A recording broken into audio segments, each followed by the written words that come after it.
Ang walang kapantay na martial god, unang yugto. Kabanata 1601, Haka-haka.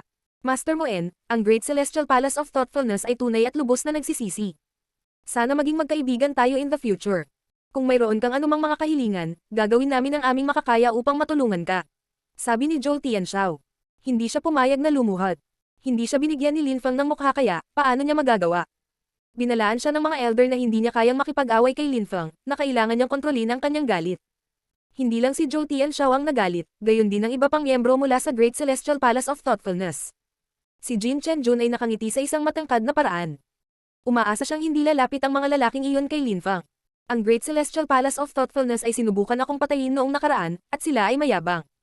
Sinira pa nila ang spell ng illusion deployment ko. Ngayon, hiniling ko sa iyo na lumuhad at ipakita ang iyong paggalang, pero dahil ayaw mo, asar ka na lang. Magalang na sabi ni Lin Feng. Si Zhou Tianxiao at ang iba ay mukhang tulala. Kung sila ay bumalik na walang dala, ang kanilang mga nakatataas ay hindi natutuwa sa kanila. Kung luluhod kami, patatawarin mo ba kami at ang Great Celestial Palace of Thoughtfulness? Tanong ni Zhou Tianxiao, nakapikit habang pinipigilan ang galit. Lumuhad ka at pag-uusapan natin ito pagkatapos. Sabi ni Lin Feng. Hindi inakala ni Lin Feng na tatanggapin ni Zhou Tianxiao ang kahihiyan ng ganoon. Si Zhou Tianxiao ay higit na kahanga-hanga kaysa kay Zhou Tianrou. Sige. Sabi ni Zhou Tianxiao. Pagkatapos ay sinabi niya sa kanyang mga kababayan. Lumuhad ka. Lumuhad siya at ibinaba ang kanyang ulo. Ang Great Celestial Palace of Thoughtfulness ay walang katapusan na nagsisisi sa ginawa namin sa iyo. Sana mapatawad mo kami. Kahit na ganito, hindi pa rin nasisiyahan si Lin Feng. Si Zhou Tianxiao ay nakaluhod lamang dahil inakala niyang si Lin Feng ay mula sa Everlasting Palace. Mas kailangan niya itong apihin, kailangan niyang tanungin ang sarili kung ano ang ibig sabihin ng pagiging isang tunay na cultivator. Itinaas ni Zhou Tianxiao ang kanyang ulo, nananatiling tahimik habang nakatingin kay Lin Feng, naghihintay ng kanyang sagot. Tumiti si Lin Feng at sinabing, asar, asar. Nagsimulang mag-init si Zhou Tianxiao sa galit. Anong kahihiyan? Napuno ng apoy ng galit ang kanyang puso, hanggang sa puntong nasasaktan ito. Nakaluhod na siya, pero sinasabi pa rin sa kanya ni Moen na asar. Dahan-dahan siyang tumayo at yumuko sa harap ni Lin Feng. Naistorbo ka namin, ngunit anuman ang iniisip mo, ang Great Celestial Palace of Thoughtfulness ay talagang nalulungkot. Inaasahan namin na makita ka muli sa hinaharap. Muli siyang yumuko kay Lin Feng at pagkatapos ay umalis kasama ang kanyang koponan. Tumingin si Lin Feng kay Zhou Tianxiao, na walang ekspresyon. Mag-ingat kayong lahat, sabi ni Jin Chenjun na nakangiti ng walang pakialam. Ang Great Celestial Palace of Thoughtfulness, mga tao ay nasa bingit ng pag-igting mula sa galit. Kung si Lin Feng ay hindi naging miyembro ng Everlasting Palace at hindi naging ganoon kalakas na deployment spellcaster, matagal na nila siyang pinatay. Pagkaalis ng mga cultivator mula sa Great Celestial Palace of Thoughtfulness, naglakad si Jin Chenjun papunta kay Lin Feng at nagtanong habang nakangiti. Master Moen, may kailangan ka ba sa akin? Wala lang, gusto ko lang mag-practice ng deployment spells ko. Huwag mo nang hayaang may mang-istorbo muli sa akin. Sabi ni Lin Feng kay Jin Chenjun. Sige, magkikita na lang tayo mamaya. Sabi ni Jin Chenjun habang dahan-daang umalis. Pagkaalis ni Jin Chenjun, sumimangot si Lin Feng, mukhang nag-iisip. Ang Great Celestial Palace of Thoughtfulness ay nagpadala ng mga tao para humingi ng tawad, at lumuhad pa sila sa harap ko. Nakita nila yung nangyari kahapon, iniisip ko kung ito ay mabuti o masama. Isip ni Lin Feng. May lumapag sa tabi ni Lin Feng, si Mui iyon. Ano ang iniisip mo? Tanong ni Mui, nakangiti nang makitang mukhang naguguluhan si Lin Feng. Iniisip ko yung kahapon. Masyadong makapangyarihan ang deployment spell, iniisip ko kung. Tumigil si Lin Feng sa pagsasalita nang makita niyang ngumiti si Mui at sinabi. Tunay nga, nakakamangha ang iyong deployment spell, maraming tao ang magsasalita tungkol dito kahit na mas malayo dito. Sa kabutihang palad, ang Everlasting Palace ay nasa Ziyang City, na napakalayo. Hindi gaanong kakalat ang balita sa maikling panahon. Hindi kailanman tinanong ni Mui si Lin Feng tungkol sa siyam na dakilang celestial na kastilyo, ngunit siya ay gumugol ng napakaraming oras sa kanya na naunawaan niya na may ilang mga tensyon sa pagitan ng Lin Feng at Celestial Chi Castle, ang palasyo ng mga haring medicinal at ang dakilang Celestial Palace of Thoughtfulness. Kung hindi gagawin ni Lin Feng ang lahat ng iyon. Siguro masyado akong nag-iisip, pero mas mabuting mag-ingat. Nakangiting sabi ni Lin Feng. Kahit na napakalayo ng Ziyang City, marahil ay maririnig pa rin ito ng Everlasting Palace. Ang siyam na dakilang celestial na kastilyo ay hindi makapunta sa Everlasting Palace para magtanong tungkol dito, ngunit kung malaman nila na isang cultivator ng ikawalong layer ng Zunchi ang pumatay ng ilang emperor, pagkatapos ay magpapadala sila ng ilan sa kanilang mga tao upang makita kung ano ang nangyayari.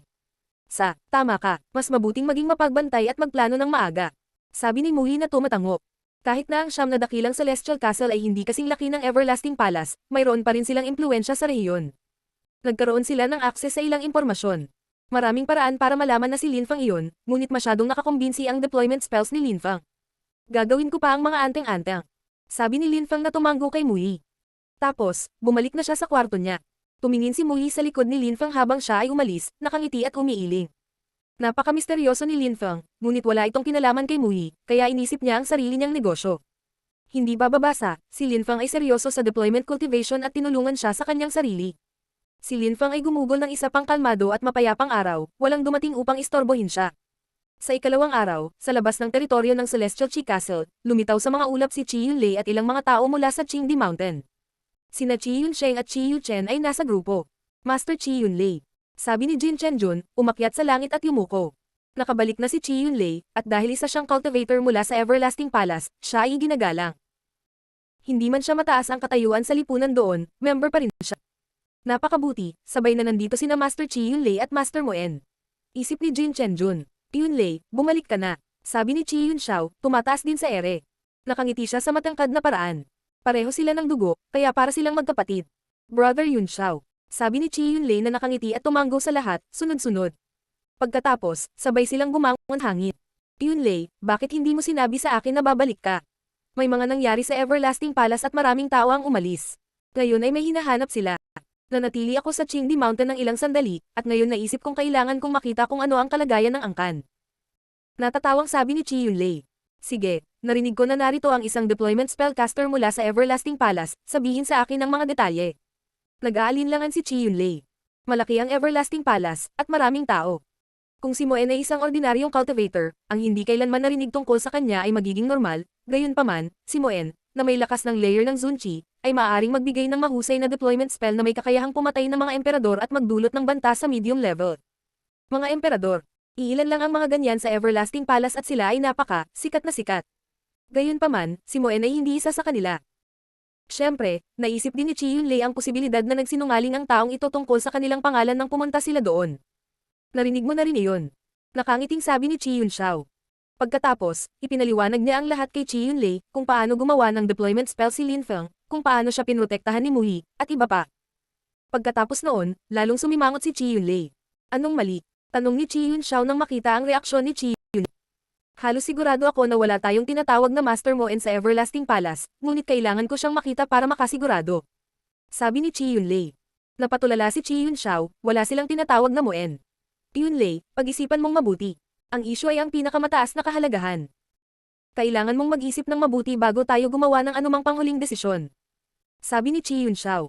Nagkaroon din siya ng mga pagdududa sa simula ngunit dahil napakalakas ng deployment spells ni Linfeng, hindi na siya nagduda. At saka, ayaw niyang maging kaaway si Moen, kahit napek-ay niya ang kanyang pagkakakilanlan. Sa Everlasting Palace, mayroon tayong ilang Zone level cultivator na maaaring magdulot ng banta sa mga emperador, ngunit ang sinasabi mo ay maaaring pumatay ng mga medium level na emperor. Iilan lamang ang may ganitong mga talento. Maaaring mali ako, ngunit kapag nakita ko siya, sasabihin ko sa iyo. Matapat na sabi ni Chi Yunlei. Sige, dadalhin kita doon, ngunit kailangan mong maging palakaibigan, at hindi mo masasabi sa kanya na ikaw ay mula sa Everlasting Palace. Sabi ni Chi Yunxiao. At saka, kung hindi siya taga-Everlasting Palace, huwag mo siyang atakihin kaagad. Dapat tayong mag-ingat kapag nakikitungo sa napakalakas na deployment spellcaster. Naiintindihan ko, sabi ni Chi Yunlei na tumatango. Nag-iisip na siya ng mga ideya para mag-imbestiga tungkol kay Moen. Dahan-dahan silang naglakad patungo sa Yao Yun Peak, ngunit sabik silang marinig ang sasabihin ni Moen. Ang walang kapantay na martial god, unang yugto. Kabanata 1602, mapanganib na pag-uusap. Huminto sa tulay sina Yao Yun Peak, Chi Yunxiao at Chi Yunlei. Napanood nila si Muyi habang naglalagay ng ilusyon sa lahat ng pekeng bundok, ngunit hindi nila nakita si Linfeng kahit saan. Master Muyi. Dumating sina Chi Yunxiao at ang iba pa kasama ang ilang tao. Chi Yunxiao, Chi Yunlei, Chi Yunsheng, Jin Chenjun at Chi Yuchen. Tumingon si Muyi at tumingin sa kanila, napansin na may mga taong hindi niya kilala. Master Muyi, gusto kong ipakilala ka sa aking mga kapatid, sina Chi Yunlei, Chi Yunsheng at Chi Yuchen. Nakangiting sabi ni Chi Yunxiao. Alam mo ba kung nasaan si Master Moen? Bakit mo siya hinahanap? Tanong ni Muyi. Nagsimulang bumilis ang tibok ng puso niya habang iniisip ang huling pag-uusap nila ni Linfeng. Gusto rin ni Chi Yunlei ang mga deployment spell, kaya nang marinig niya ang tungkol kay Master Moen, tinanong niya kung maaari niya itong makilala. Mayroon siyang ilang mga katanungan tungkol sa mga spell ng deployment. Sabi ni Chi Yunxiao. Mukha siyang normal at ngumiti na para bang hindi nakakapinsala ang kanilang tinatanong. Nakita ko, tatanungin kita. Sumulyap si Muyi kay Chi Yunlei at saka umalis. Pagkalipas ng ilang minuto, lumapag siya sa harap ng pinto ni Linfang at kumatok. Sinabi ni Linfang, pumasok. Pumasok si Muyi sa silid nang matapos ni Linfang ang isa pang anteng-anteng. Inilagay ito ni Linfang at tumingin kay Muyi. Moen, ang Celestial Chi Castle ay nagdala ng isang lalaki na nagsasabing gusto niya ang mga deployment spell at humihiling na makita ka. Sabi ni Muyi gamit ang telepathy. May 3 estranghero, at si Chi Yunlei ay isang katamtamang antas na emperador, hindi ko alam kung bakit siya pumunta rito.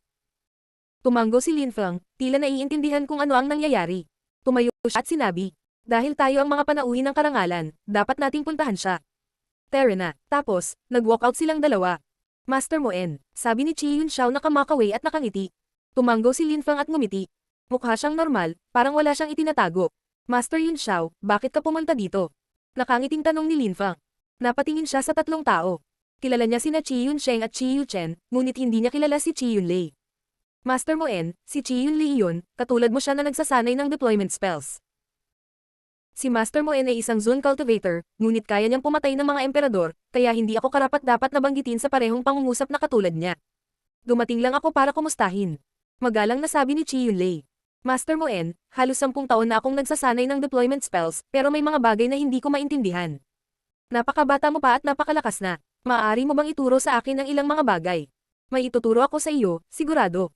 Magukit ng ilang simpleng deployment mark at ipakita sa akin kung ano ang alam mo. Sabi ni Linfang. Hindi niya alam kung ano ang layunin ng taong iyon, kaya kailangan niyang maging maingat. Sige, maupo ka muna. Sabi ni Chi Yunlei na nakaturo sa isang upuang bato. Umupo si Linfang. Sinimulan ni Chi Yunlei ang pagukit ng mga marka sa mesa sa harap nila gamit ang cosmic energies. Napaka-precise ni Chi Yunlei habang nakatutok siya sa bawat hagod.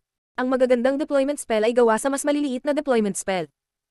Ang mga maliliit na deployment spell ay gawa sa mga banal na marka na magkakaugnay sa isa't isa, at ang mga banal na marka ay gawa sa mga deployment mark na magkakaugnay. Ang bawat stroke ay dapat na perpekto at tumpak. Gayunpaman, masyado akong mabagal. Lalo itong nahihirapan sa bawat markang idaragdag ko. Mayroon din akong impresyon na ang pagkontrol sa kanila ay mahirap. Si Chi Yunlei ay umukit ng maliit na deployment spell, pagkatapos ay kumislap ang mga ilaw. Matapos yukit ang deployment spell, tumingin siya kay Linfang at naghintay ng kanyang tugon. Guro, mayroon kang advanced na pag-unawa sa mga deployment spells.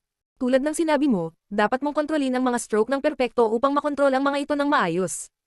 Tungkol sa mahusay na deployment spells, kailangan mong maging talento sa pag-ukit sa kanila. Nakangiting sabi ni Linfang.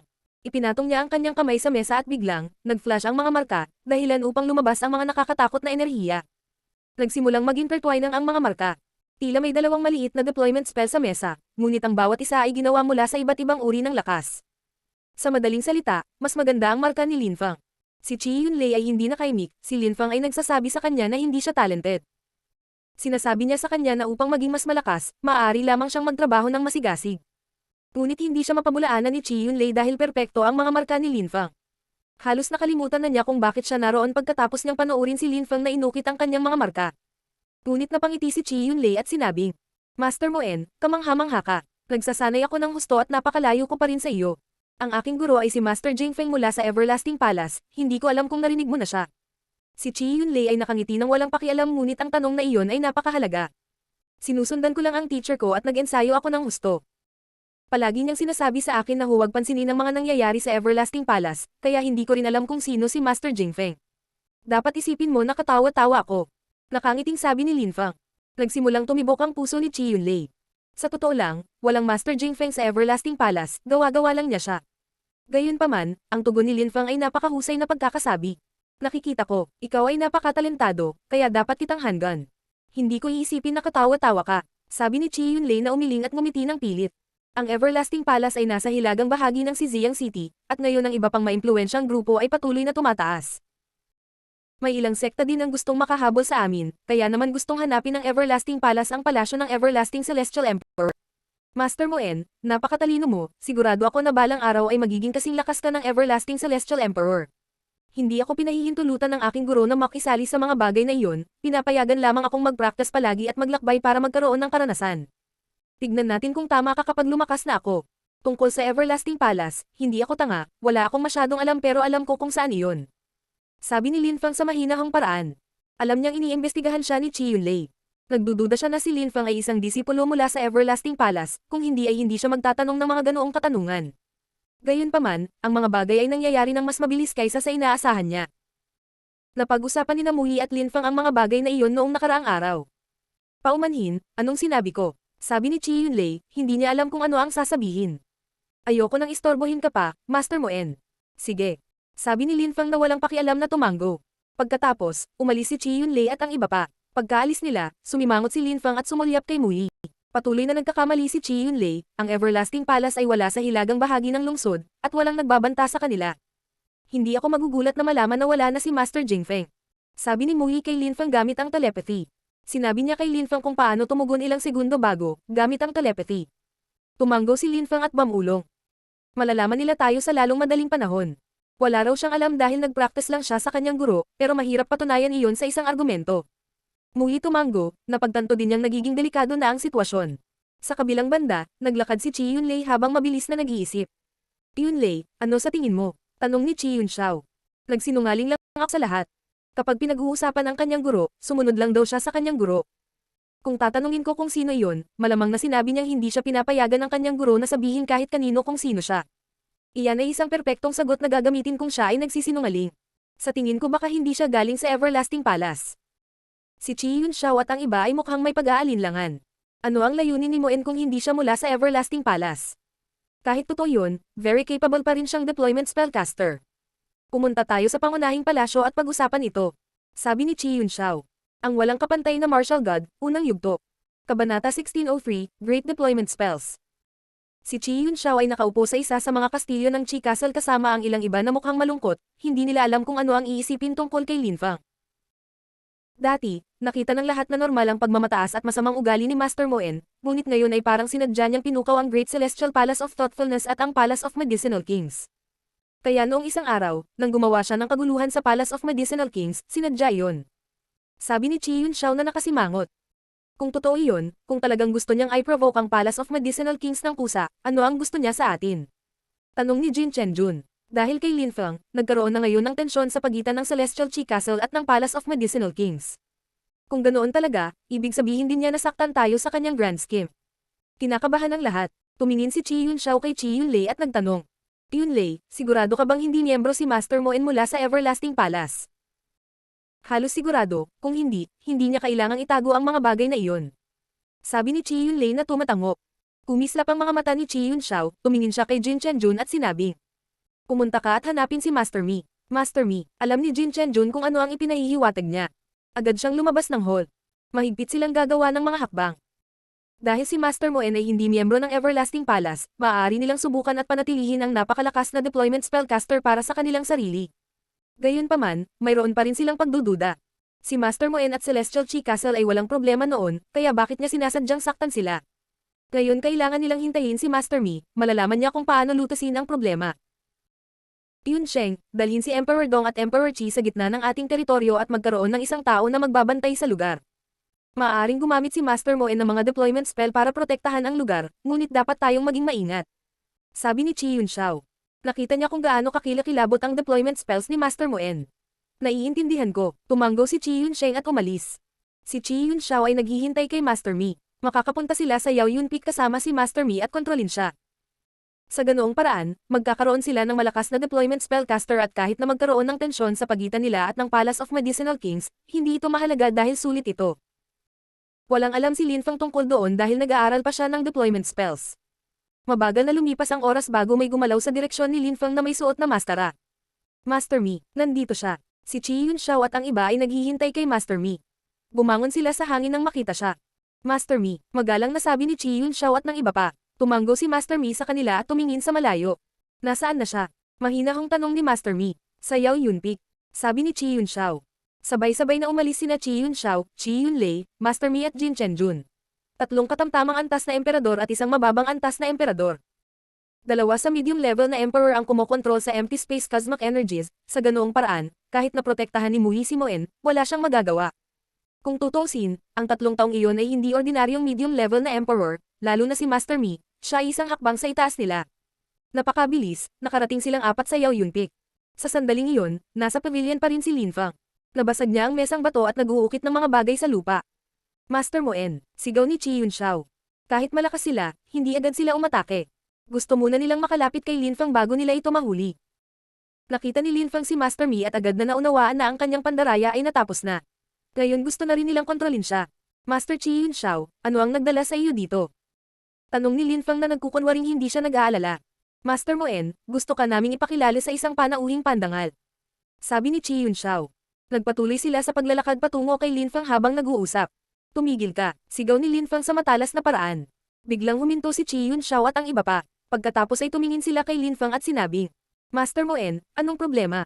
Kung gusto mong ipakilala sa akin ang isang tao, maaari mo itong gawin mula doon.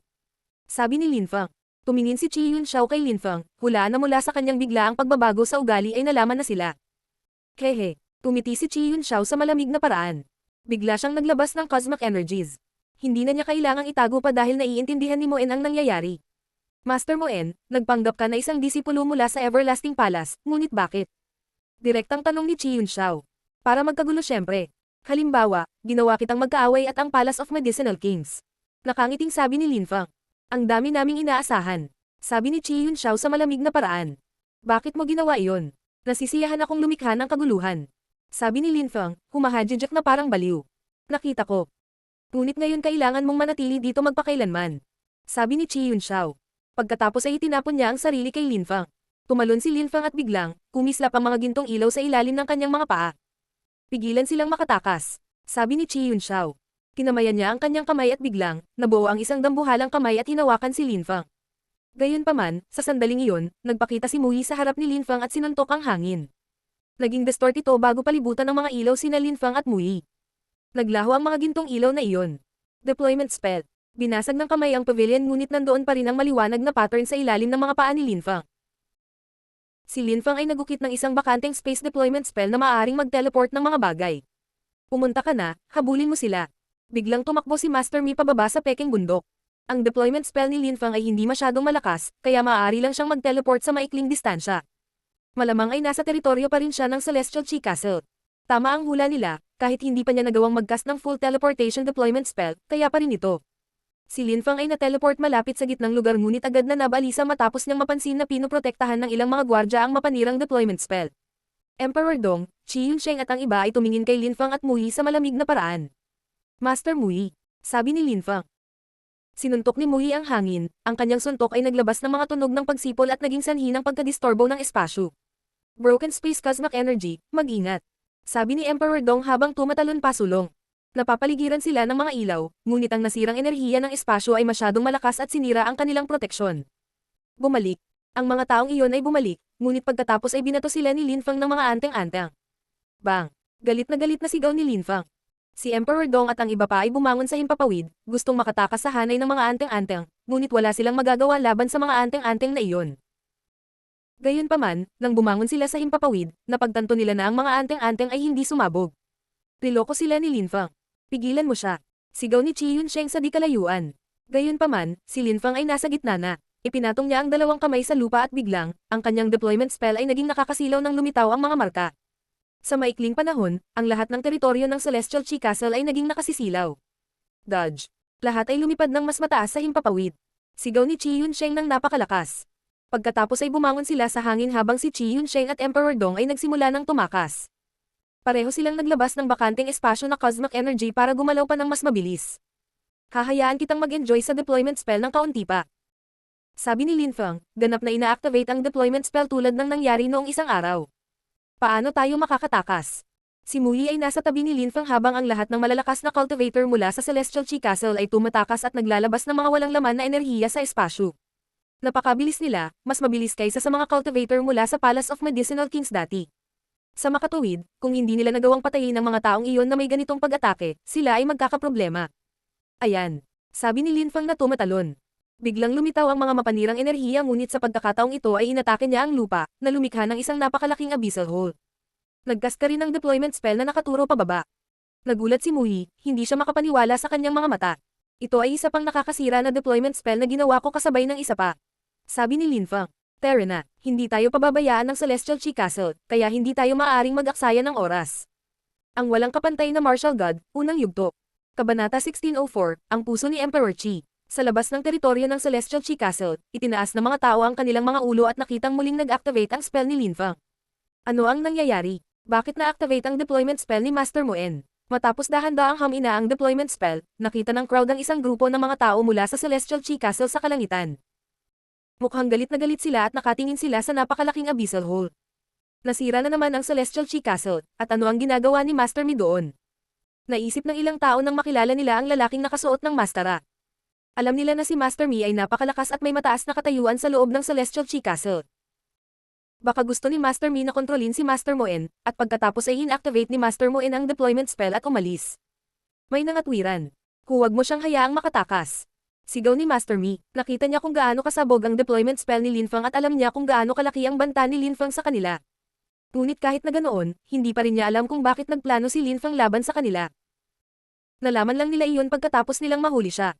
Pumunta ka at habulin sila, sasabihin ko sa mga tao mula sa Great Celestial Palace of Thoughtfulness para maisara natin ang lungsod. Sigaw ni Chi Yun Xiao habang pumapalibot sa kanyang katawan ang walang laman na enerhiya sa espasyo. Kahit na malayo ang mga tao, maririnig ng mga cultivator, kaya malinaw na narinig nila ang sinabi ni Master Mi. Gaya ng naisip nila, gustong kontrolin ni Master Mi si Master Moen. Paanong ang Celestial Chi Castle ay kumikilos laban sa Everlasting Palace? Ang Great Celestial Palace of Thoughtfulness ay hindi malayo sa Celestial Chi Castle at mabilis si Chi Yunsheng. Hindi nagtagal at narating niya ang kailaliman ng Great Celestial Palace of Thoughtfulness. Gustong ipahayag ni Chi Yun Xiao ang isang kakilakilabot na bagay. Chi Yun Xiao, anong nangyayari? Tanong ng isang katamtamang antas na emperador. Hindi taga Everlasting Palace si Master Moen, nagsinungaling siya. Ang layunin niya ay magdulot sa atin ng kaguluhan sa pamamagitan ng paggawa sa ating lahat ng mga kaaway. Ngayon, siya ay natuklasan at sinusubukang tumakas. Kailangan natin ng tulong, kailangan nating isara ang lungsod at pigilan siyang umalis. Baka pwede natin siyang pigilan sa Buzzhao Mountain. Sabi ni Chi Yun Xiao. Obo. Labis na nagulat si Zhou Tian Xiao nang marinig ang lahat ng iyon. Nayanig ang lupa nang ilabas ni Zhou Tian Xiao ang gintong banal na chi sa anyo ng isang matalim na espada.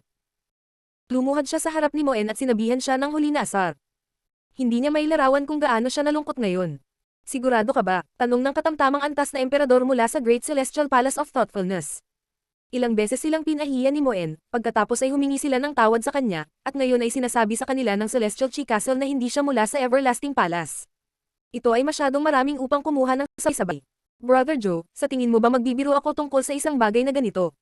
Sabi ni Chi Yun Xiao sa seryoso at solemne na paraan. Pagkatapos ay umalis siya, wala nang ibang gusto kundi ang patayin sina Mui at Moen. Tama si Chi Yun Xiao. Si Lin Feng at Mui ay gumagalaw sa dilim, bagaman mabagal. Sa sandaling lumabas sila, nagpakita sila sa Great Celestial Palace of Thoughtfulness at nalaman na nandoon na sina Chi Yun Lei at Emperor Dong. Siyempre, sa sandaling iyon, nagbago na ng mukha sina Lin Feng at Mui.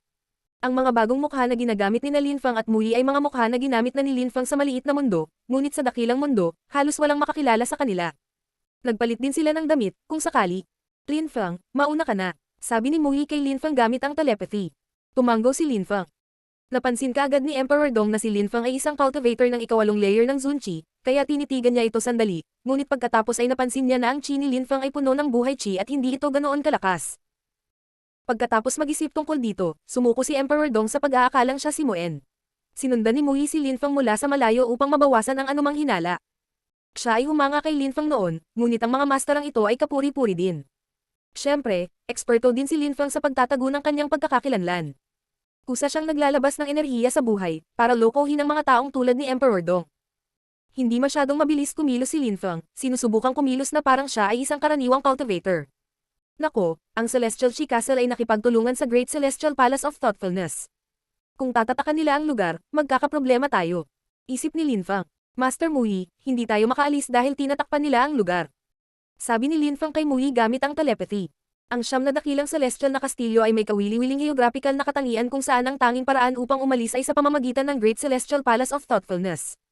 Ito ay lubhang mapanganib, isip ni Lin Feng. Kung ang malalakas na cultivator mula sa Great Celestial Palace of Thoughtfulness ay sumalakay, siya ay mapapahamak. Hindi nila maisil habang buhay ang lugar. Dito na lang tayo maghintay. Walang pakialam na sabi ni Mui. Nagbago na sila ng mukha at bilyon-bilyong tao sa lungsod na iyon. Sa paglipas ng panahon, masisira nila ang kanilang mga panlaban. Habang nag-uusap sila, may kumislap na salamin. Yung salamin. Sa kabutihang palad, binago ni Lin Feng at Mui ang kanilang mga mukha, kung hindi, makikita sila ng salamin na iyon ngayon lang. Master Mui, humanap tayo ng guest house na matutuluyan. Sabi ni Lin Feng gamit ang telepathy. Ang sentro ng lungsod ng siyam na dakilang celestial na kastilyo at ang buffer zone ay magulo na. Si Master Moen ay hindi isang disipulo ng Everlasting Palace at hinahabol siya ng Celestial Chi Castle, kaya nagsimula rin silang hanapin ng Palace of Medicinal Kings pagkatapos nilang marinig ang balita. Ang emperador na may puting balbas ay labis na nabalisa. Pagkalipas ng ilang oras, sa pagitan ng Great Celestial Palace of Thoughtfulness at ng Buffer Zone, inilagay ng malakas na cultivator mula sa Celestial Chi Castle ang kanyang salamin na mukhang natalo. Hindi mo ba sila mahanap? Tanong ni Chi Yunlei. Tiningnan ko ang buong Buffer Zone at ang Great Celestial Palace of Thoughtfulness, ngunit hindi ko sila mahanap. I'm guessing na baka gumamit sila ng spell para mabago ang mukha, baka ilusyon. Siyempre, siguro sa ibang kastilyo sila nagpunta, pero sa tingin ko, hindi ganoon. Paliwanag niya. Ang Celestial Chi Castle ay katawa-tawa. Una, nakipagkaibigan sila sa deployment spellcaster at ngayon ay nagdudulot sila ng malaking problema sa ating lahat. Ang Celestial Chi Castle ay isang biro. Sabi ng emperador na may puting balbas mula sa Palace of Medicinal Kings na nanunuya. Hindi niya makakalimutan ang ginawa sa kanila ng Celestial Chi Castle sa lalong madaling panahon. Sa sandaling iyon, ang mga mata ni Emperor Chi ay kumislap ng may pananaw. Bigla niyang naisip ang taong makakapagpabago ng mukha, paano niya makakalimutan ang taong iyon. Ang tanging problema ay ang taong iyon ay malamang na may lakas ng ikasyam na layer ng Zun Chi pagkatapos ng lahat ng oras na ito. Celestial Chi Castle, Palace of Medicinal Kings, Great Celestial Palace of Thoughtfulness. Nag-iisip si Emperor Chi, ngunit ang deployment spells. Naisip ni Emperor Chi, bumibilis ang tibok ng puso niya. Mga bronze plate. Noon, nakuha ni Lin Feng ang Everlasting Bronze Plate, at may mga chismis na ang ilang mga tao ay natagpuan ng Great Imperial Everlasting Palace. Deployment spells, talagang, hindi siya nag-level up dahil nag-aral siya ng deployment spells. Isip ni Emperor Chi. Ang deployment spells ay mahirap matutunan ngunit si Lin Feng ay sobrang galing. Kung nakuha niya ang mga deployment spell ng Everlasting Celestial Emperor, kung gayon maaari niyang ipaliwanag ang lahat. Ang walang kapantay na martial god, unang yugto. Kabanata 1605, sa Buwaten. Nakita ni Emperor Dong na kakaiba ang itsura ni Emperor Chi, kaya nagtanong siya. Ano ang iniisip mo? Bumibilis ang tibok ng puso ni Emperor Chi, ngunit sigurado siyang tama siya. Si Lin Feng ba ay naging isang nakakatakot na deployment spellcaster? Guro, sa tingin ko si Moen ay maaaring isang taong kilala natin. Sabi ni Emperor Chi. Sino? Agad na tumayo si Chi Yunxiao sa harap ni Emperor Chi. Lin Feng. Sabi ni Emperor Chi. Biglang tumahimik ang kapaligiran. Siyempre, naalala niya si Lin Feng, ang sutil at masungit na lalaking iyon na kinuha ni Emperor Shen Yu. Siya ay muling nagpakita ng halos 2 taon mamaya kasama ang Yao Ye Amulet at mas mayabang kaysa dati. Lin Feng. Mukhang galit na galit ang emperador na may puting balbas. Hindi sinasadyang pinakawalan ni Zhou Tianxiao ang gintong banal na chi matapos niyang maalala ang pagluhod sa kanya. Bakit sa tingin mo si Lin Feng? Si Chi Yunxiao at ang iba pa ay nagagalit sa iniisip lamang nito. Si Lin Feng ay may ilang mga diskarte na nagpapahintulot sa kanya na baguhin ang kanyang mukha at chi. At saka, hindi niya gusto ang Celestial Chi Castle, ang Palace of Medicinal Kings at ang Great Celestial Palace of Thoughtfulness. Pinaluhod ni Lin Feng ang mga taong iyon mula sa Palace of Medicinal Kings sa kanya noon. Napatingin si Emperor Chi sa emperador na may puting balbas. Tumanggo ang emperador na may puting balbas nang maalala niya iyon. Bukod dito, noon, si Lin Feng ay nakalusot pa lamang sa ikawalong layer ng Zun Chi at sa nakalipas na 3 taon, hindi siya umuunlad. Magiging makabuluhan iyon dahil kung nag-aaral siya ng deployment spell sa buong panahon. Sa huli, nang makita niya kami ni Master Mi, agad niyang naintindihan ang nangyayari at gumamit ng deployment spell para makatakas. Nakilala niya si Master Mi dahil siya si Lin Feng, alam niya kung sino si Master Mi at kung ano ang ginagawa niya. Paliwanag ni Emperor Chi. Marami nang natutunan si Lin Feng tungkol sa deployment spell sa loob lamang ng 3 taon. Tanong ni Chi Yunxiao. Guro, naalala ko ang nangyari ilang taon na ang nakakaraan. Noon ay nakalusot lang si Lin Feng sa layer ng Tianqi. Sabi ni Emperor Chi, pagkatapos ay nagpatuloy siya, noon, sa maliit na mundo, sa Fortune Shrine, sinabi ng manghuhuli kay Lin Feng na ang kanyang hinaharap ay tiyak na hindi kapanipaniwala at mayroon siyang napakabihirang kakayahan. Nakikita ko, kung iyon ang kaso, kailangan nating patayin siya, kahit na ang gastos. Sabi ni Chi Yunxiao. Dahil si Lin Feng, alam mo ba kung ano ang dapat nating gawin laban sa kanya? Tanong ni Chi Yunxiao kay Emperor Dong at Emperor Chi. Mas kilala nila si Lin Feng dahil nabuhay sila sa maliit na mundo. Maliban kung siya ay kusang loob na magpakita, hindi ako sigurado na mayroon kaming magagawa. Sabi ni Emperor Chi, kusang loob. Tanong ni Chi Yunxiao na nakakunot ang noo. Hindi siya tanga, hindi siya lalabas para magpakamatay. Maaari tayong sumubok ng iba kung gayon. Sabi ni Emperor Chi, kinokontrol mo ang ilan sa mga disipulo at kaibigan ni Lin Feng. Banta mo sila at baka sakaling magpakita si Lin Feng. Sa palagay ko hindi niya gagawin ang mga panganib para sa ilang mga kaibigan. Sabi ni Chi Yunxiao. Pinahalagahan ng mga cultivator ang kanilang sariling buhay, hindi ang iba. Master, maaari naming subukan. Bibigyan natin siya ng ilang araw at kapag hindi siya sumipot, papatayin natin ang mga kaibigan niya. Maaari tayong pumatay ng isang tao bawat araw. Katapos naming pumatay ng 2 tao, kung hindi pa rin siya nagpapakita, ibig sabihin hindi na siya magpapakita. Dapat lang nating patayin ang pinakamahina, para nasa ilalim pa rin natin ang pinakamalakas. Sabi ni Chi Chenxi. Tumanggo si Chi Yunxiao. Sige, subukan natin iyan. Maghiwa-hiwalay na tayo at sa 3 araw, kung hindi pa rin nagpapakita si Lin Feng, maaari nating patayin ang kanyang mga kaibigan. Roger, guro, ikakalat natin ang balita. Sabi ni Emperor Qi at ng iba pa. Magpapakita kaya si Lin Feng? Lin Feng, kapag nagpakita ka, ililibing ka namin ng buhay. Isip ni Zhou Tianxiao. Sa sandaling iyon, nagpapahinga si Lin Feng sa isang guest house habang gumagawa ng mga anteng-anteng. Kailangan niyang ihanda ang sarili sa pinakamasama. Hindi pa niya alam ang masamang balak ni Emperor Qi. Nanatili si Mu Yi sa isang silid sa tabi ni Lin Feng, ngunit wala siya sa kanyang silid. Sa halip, naglakad-lakad siya at nakinig sa usapan ng mga tao. Sa lakas niya, madali siyang umalis. Bukod dito, si Lin Feng ang gusto ng Celestial Chi Castle, hindi siya. Gayunpaman, naging matalik niyang kaibigan si Lin Feng mula nang sabay silang umalis sa maliit na mundo. Makalipas ang ilang oras, bumalik si Mu Yi sa guest house na may dalang masamang balita. Ang mga tao ay nagbabalak laban kay Lin Feng. Hindi niya alam na ang mga kaibigan ni Lin Feng ay nakakulong sa Celestial Chi Castle. Ngayon ay makatuwiran na kinasusuklaman sila ni Lin Feng. Naglakad si Mu Yi sa patio ni Lin Feng para sabihin sa kanya ang tungkol dito. Si Lin Feng ay kailangang gumawa ng sarili niyang desisyon tungkol sa kanilang gagawin. Kumatok si Mu Yi sa pintuan ni Lin Feng. Pumasok ka, sabi ni Lin Feng. Huminto siya sa paggawa ng mga anteng-anteng nang pumasok si Mu Yi. Nang makilala niya si Mu Yi, ngumiti si Lin Feng at sinabi, Master Mu Yi, ano ang ginagawa mo dito? Sina Mu Yi at Lin Feng ay sumang-ayon na kailangan nilang manatili ng mag-isa upang mabawasan ang anumang mga hinala tungkol sa kanila. Lin Feng, mayroon ka bang mga kaibigan na nakakulong sa Celestial Chi Castle? Tanong ni Mu Yi. Tumanggo si Lin Feng. Master Mu Yi, paano mo nalaman? Ang Celestial Chi Castle ay nagbabalak laban sa iyo. Sinabi nila na sa loob ng 3 araw, kung hindi ka pupunta sa Celestial Chi Castle, papatayin nila ang iyong mga kaibigan, isa bawat araw. Lin Feng ay halatang nanginginig sa galit matapos marinig si Mu Yi. Ang kanyang mga mata ay naging itim at may ilang chi na lumabas sa kanyang katawan nang hindi sinasadya. Celestial Chi Castle. Naikuyom ni Lin Feng ang kanyang mga kamao. Emperor Dong o Emperor Qi. Sabi ni Lin Feng habang nagngangalit ang kanyang mga ngipin. Sila lang ang nakakakilala sa kanya ng husto. Nakita ni Mu Yi ang reaksyon ni Lin Feng, kaya naintindihan niya ang iniisip niya. Tinanong niya, ano ang balak mong gawin, Lin Feng? Nag-alinlangan si Lin Feng. Kung magpapakita siya, hindi siya makakatakas, ngunit kung hindi siya pumunta, ang kanyang mga kaibigan ay mamamatay. Tumiti si Lin Feng at nagtanong, Master Mu Yi, ano ang gagawin mo kung ikaw ay ako? Hindi ko alam. Sabi ni Mu Yi na umiling. Master Mu Yi, bumalik ka na. Ipagpapatuloy ko ang paggawa ng mga anteng-anteng na ito. Sabi ni Lin Feng. Tumanggo si Mu Yi at lumabas ng kwarto. Lin Feng, relax, huwag mong hayaang maimpluwensyahan ka ng outside world. Napaka-talented mo, at balang araw maaabot mo ang mga ulap. Pagdating ng araw na iyon, makakaganti ka na. Pagkatapos, isinara ni Mu Yi ang pinto at iniwan si Lin Feng mag-isa.